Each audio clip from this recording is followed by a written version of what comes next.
Hello and welcome to News Now on M6, your hometown station. I'm Derek Wilson. And I'm Megan Clark. And here's our top story. The 68-year war has finally come to an end with the recent North-South Korea peace agreement. The agreement was signed to create a nuclear-free peninsula and to end hostile activities.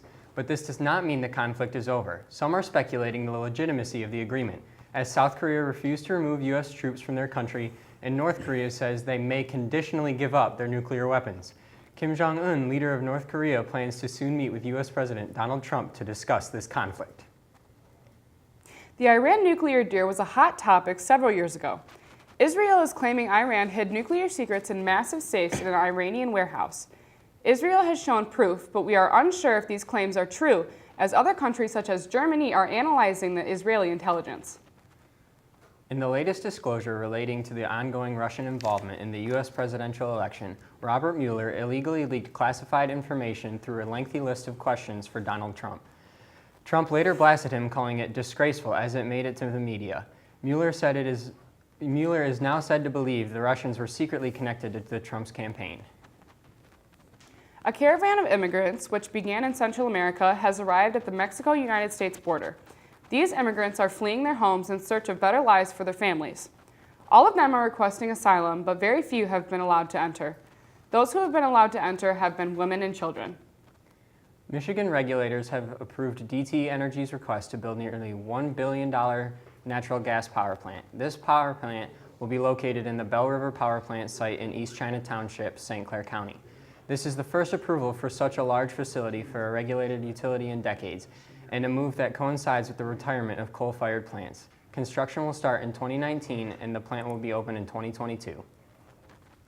Looking for a summertime lunch spot? Moe's Corner Deli is scheduled to open in downtown Port Huron this June. Jason Malone of Marysville is planning to open a deli and sandwich shop along with two partners in place of the Vault Pizza and Cream restaurant that closed in February. The menu is said to include a build-your-own sandwich format as well as soups and salads. Malone even plans to have a delivery and catering service a little while after it opens. I think that's really cool that we're getting a new place in downtown Port Huron. I really think it'll open up the area and get more people to come in. I agree. I think that downtown Port Huron really needs more business in that area.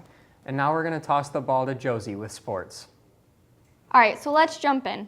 The 2018 NFL Draft was one like no other, with 5 quarterbacks going in the first round, including the very first pick in the draft, Baker Mayfield, who was chosen by the Cleveland Browns. Mayfield came from Oklahoma University. With the second pick of the draft, the New York Giants took Saquon Barkley from Penn State, a widely respected running back after his insane performance at the NFL Combine this year and his numbers he put up at Penn State. Our Detroit Lions chose a center with their first pick, Frank Ragnow from Arkansas, a 3-year starter at Arkansas. Detroit is looking to put him into the starting lineup immediately as either a center or a guard. With the picks in the draft complete, Michigan had some players selected to play in the pros.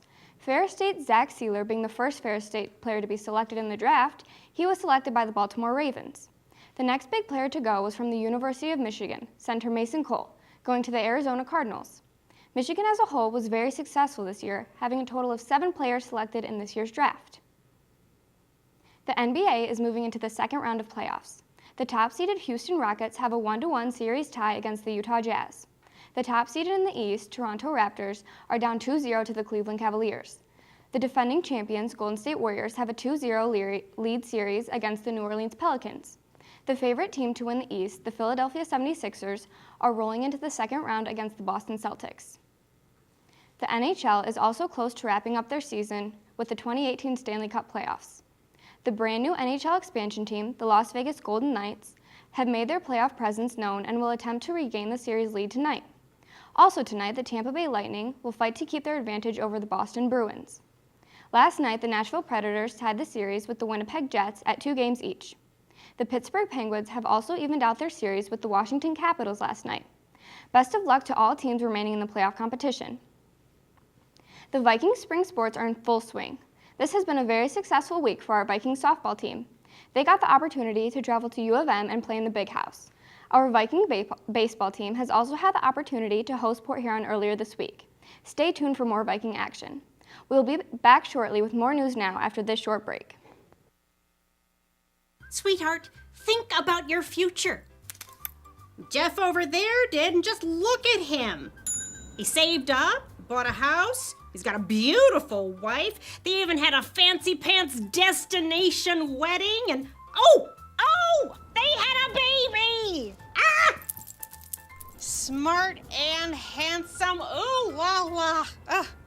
Now, I've been saving these frames for pictures of my future grandbabies for years, and the shopping sprees on organic clothing and telephone cases is not helping you save for a family. Oh, gracious!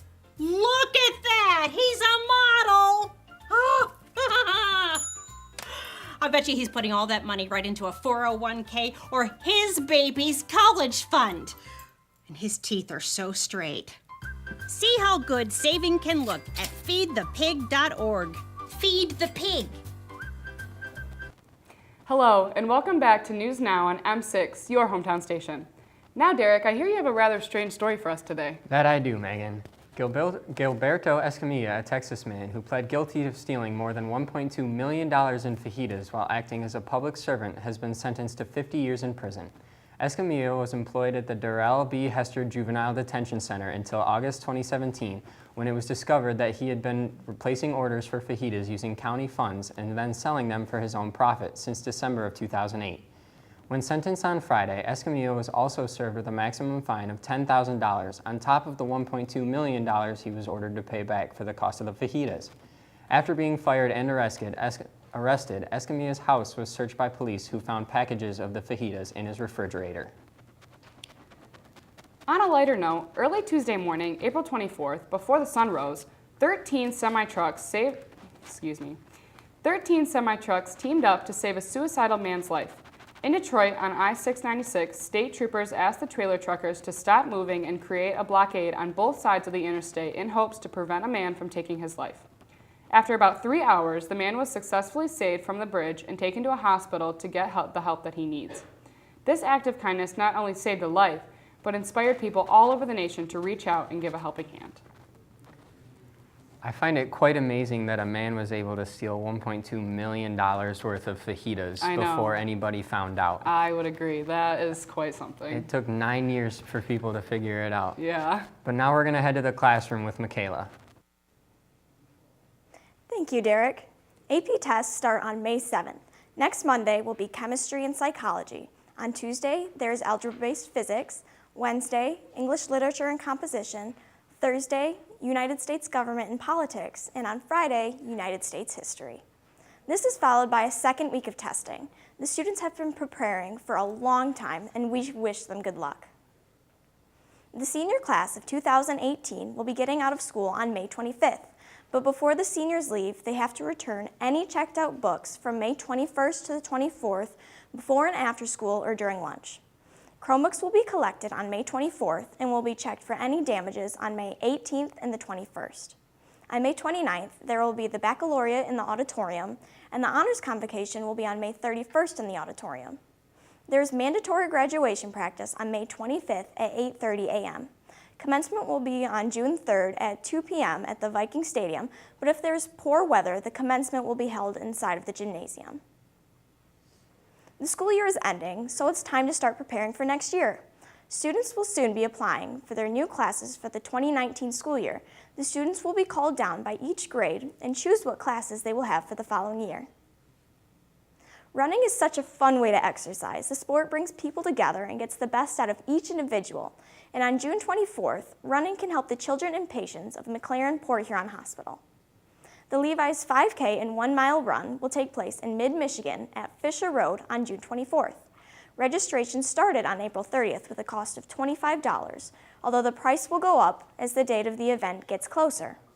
All the money collected will be used to help fund the Levi's Link initiative at McLaren Port Huron, which aims to facilitate hospital visits for patients with autism and Down syndrome. So, if you like running and helping other people, make sure to come Sunday and run the 5K or 1 mile with us. We'll be back after this break. There. Can I tell you a cat joke? Just kidding. Why did the girl ask the mushroom to dance? Because he was a fun guy. What do you call a pig that knows karate? Pork chop. Why was the basketball court all wet? Why? Because the players kept dribbling all over it. Can I tell you another one? So how does a tissue dance? Put a little boogie on it.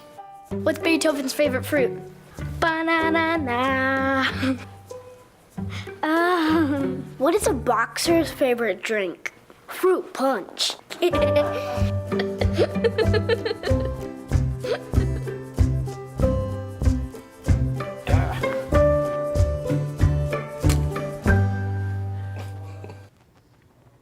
Welcome back to News Now on M6, your hometown station. Now we're going to wire the cameras to Marshall with technology. Thank you, Megan. 6 people with severe spinal injuries have regained function to their hands and fingers for the first time in years. Thanks to an inexpensive, non-invasive, and non-surgical spinal treatment at the beginning of a UCLA-led study, 3 of the patients were unable to move their hands at all. Over the course of 8 therapy sessions in 4 weeks, researchers have attached electrodes to the patient's skins that applied electrical currents at varying frequencies to intensify and stimulate the spine. Recent studies show that people with bigger brain cells tend to be smarter than the average person. Research shows the brain has cells that fire neurons through the brain's different regions. The bigger the brain cells, the more neurons that can pass through the information to the brain, and the faster the person can process the information from the outside. Are you looking for a getaway that offers unmatched views of sunrises and sunsets? Well, look no further than 2022, when Houston-based Orient Span hopes to launch the first ever luxury hotel in space. The 35 by 14-foot Aurora Station, by late 2021, the hotel will accommodate up to 4 travelers and 2 crew members at a time, racing them around the planet at high speeds for 12 days. Venturers pay $9.5 million per person, or $791,000 a night. An $80,000 deposit can be already reserved online. Apple is now in panic mode due to the decrease in sales of the iPhone X. At the base price of $1,000, many people are complaining of the price and even switching companies. Apple was saying how they wanted the future to be now, but realized maybe people don't want the future at that price. Back to Megan and Derek. I think it's really cool that people are going to be able to go to a hotel in space. I mean, I feel like not many will be able to go because it's so expensive, but for the people that will have the opportunity, I think that's super cool. I agree. A lot of money. Yeah, That is a lot of money I to don't go. know that I'll ever be able to afford that trip, but I'm hoping maybe someday, Yeah, it maybe would be somewhere down the road. A great experience, yeah. I also think it's super amazing how they can stimulate the hands through the spinal cord now. I think that's really cool Yes, as well. that is amazing. And now we're going to flip the screen over to Bailey with entertainment. Thank you, Derek. Infinity War officially smashed records for the biggest box opening ever. It exceeded expectations for North American launch of $258 million. Internationally, it secured $338 million, and for the global tally of $641 million. Crushing Star Wars The Force Awakens and The Fate of Furious. A long time ago in a galaxy far, far away, on May 20th, the Detroit Institute of Arts will be opening their Star Wars and the Power of Costume exhibit, which will feature more than 60 original costumes. Instead of focusing solely on the wear of the distinguished characters, the exhibit will explore George Lucas's creative ideas and the challenges of bringing his universe to life. Be sure to book a day to visit this collection. It'll be available until September 30th. Do you know what Nickelodeon star has his own way Broadway musical? SpongeBob SquarePants. The Broadway musical follows our main character and his friends stopping a volcanic eruption and a few more crazy adventures. The yellow famous sea sponge is singing his way into the Tony Awards with 12 Tony nods, along with the Mean Girls Broadway show that has 12 nominations. As you may know, many artists are thrilled to see their album earn a gold or platinum certification weeks, months, or especially sometimes even years after music drops. But Post Malone didn't need to wait that long for his album to become platinum, just 4 days after he released it. Now, I'm not a really big fan of Post Malone myself. How about you guys? I am a fan of Post Malone personally. I really enjoy the song Psycho. How about you, Megan? Yes, that is one of my favorites. Well, thank you for tuning in to News Now. I'm Derek Wilson. And I'm Megan Clark. And be sure to join us next time on M6, your hometown station.